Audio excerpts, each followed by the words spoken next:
Hello, ladies and gentlemen. Welcome to another episode where we're going to talk about the Senate race in 2022. So, I'm just going to talk generally how I think things are important, how things go. Of course, we can probably say South Carolina is safe with Tim Scott, although I would maybe say if there's some dislike, backlash towards Tim Scott, maybe a likely, but that's at very least. I would say it's probably a safe in South Carolina. North Carolina, I would probably say it leans Republican at this point. Florida rather, was likely Republican. Marco Rubio. Marco Rubio is generally popular, and Florida is generally trending to the right. Georgia, on the other hand, has been trending towards the left the past couple years. Originally in 2014, voted for David Perdue by 7 points, but since then kicked David Perdue out of office in turn for, I believe it was John Ossoff. So here's the thing. So if we're looking at Georgia, I would probably say Georgia's very tilt Republican at this point, just because the national environment. I would say tilt Republican. Alabama, probably safe, the likely Republican. I'm gonna put it safe because it generally depends on the candidate. Arkansas, of course, I would say is safe. Kentucky, safe. Louisiana, safe. Oklahoma, safe. Kansas, I would say unless the governor chooses to run, but I think she's continuing to run for. She's somewhat unpopular. I'd say it's probably a safe state in Kansas at this point. Iowa, since Chuck Grassley's running, let's say he's a bit old, so let's say it's a likely state. But he's generally popular, so either lean to likely. But I'm going to say is likely.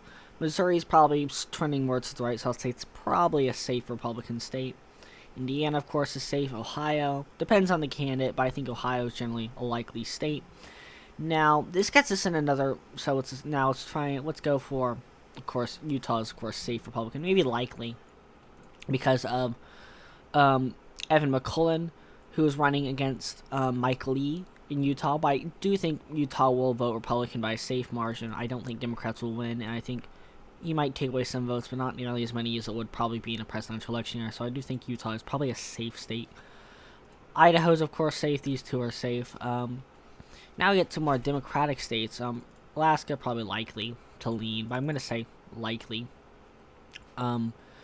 Now, Democratic states, of course, Maryland I'll put as likely, just because I think Governor Larry Hogan, he's generally popular, and if he does anything, at best I'll make it like he has probably zero real chance of winning Maryland, but, you can hope you can dream.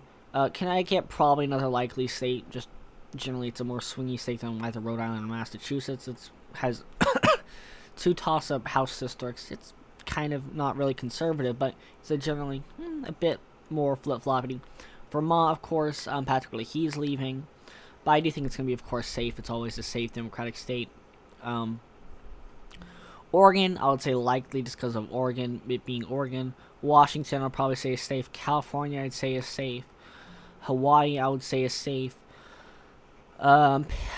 New Hampshire, I wouldn't say New Hampshire's. I would say New Hampshire's a toss-up. But we'll get to the toss-up, the true toss-up. Of course, Illinois, probably a likely state at this point.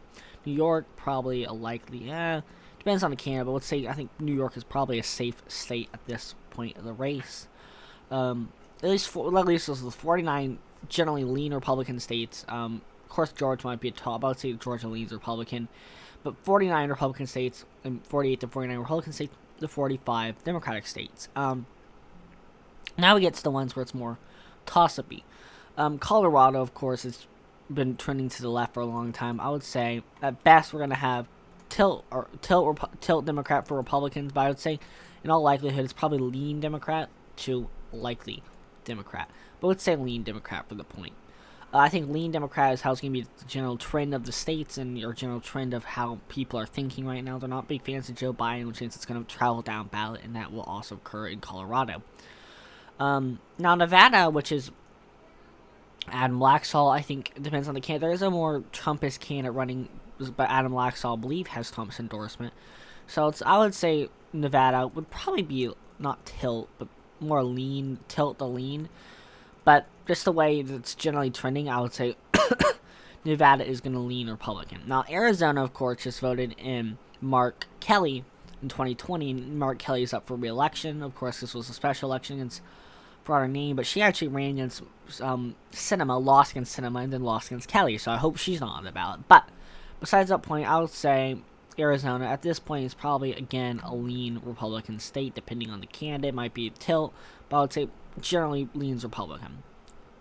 Now, we get to the more states like Wisconsin and Pennsylvania. I think these are the most not interesting. Pennsylvania and Pennsylvania, all three of these states are the most interesting, I would say, at this point of the race.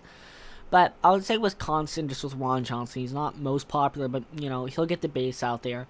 I think the base came out for Trump, they'll come out for Ron Johnson, knock off some points for Democrats not being a presidential election year. Ron Johnson wins by a lean margin. Lean to tilt margin, but I would say a lean margin.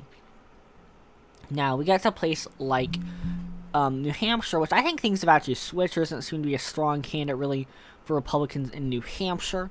But I do think that, it's probably a toss-up, but I would say it's probably tilt Democratic. This is a change from my previous predictions. New Hampshire, I've previously put in tilt Republican. I think it's probably tilt Democratic at this point, even if the country has moved more farther to the right.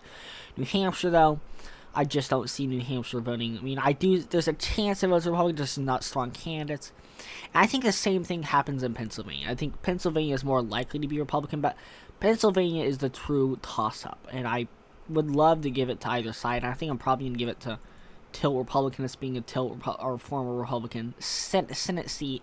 And there's been, it depends on the candidate. If Oz gets in, it might do better in the suburbs. It's probably very, very, very tilt Republican. And I would give 53 seats to Republicans and 47 to Democrats at this current point in the race, that being the 18th of February, 2022. I want to thank you all for watching to my little prediction. Hope you guys enjoyed it. Hope you guys see it. I hope you guys enjoy it. Hope you agree with it. If you don't agree with it, please write in the comments what you disagree with. I'd love to have a conversation with you about it. Anyway, I love you all. I hope to see you all next time. And if you like this video, of course, like, subscribe, possibly share if you really feel like it. I know sharing is probably the hardest thing to do, but I really would appreciate that. Well, I thank you all, I love you all, and goodbye.